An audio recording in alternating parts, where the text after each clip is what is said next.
When I was younger, I took photos of inanimate objects. Icicles, sunrises, food. All of these appeased a sense of catharsis as I examined new places.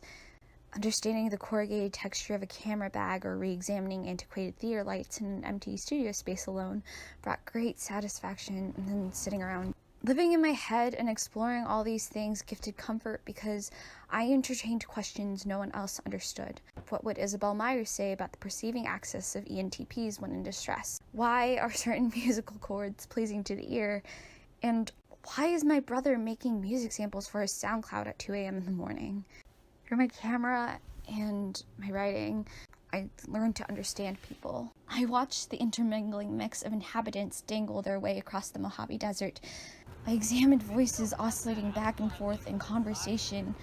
I watched as houses passed by, somehow wishing to be there in the moment, but also not be there. There's this sense of in between being somewhere and being a part of something tangible, but it's out of your grasp, and the only downside is revealing yourself to a group of strangers and staring into their eyes unapologetically. There's a difference between something existing in the mind and something which exists now in front of you.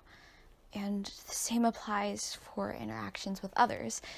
You can't just constantly idealize something. You can't worry. You can't stress over anything. You're just simply there. You aren't thinking or planning anything except for what is in that moment. Just laugh with people and talk and just doodle over their noses. The people you spend time with make things interesting as life goes on. There are many, many unflattering angles and sticky notes.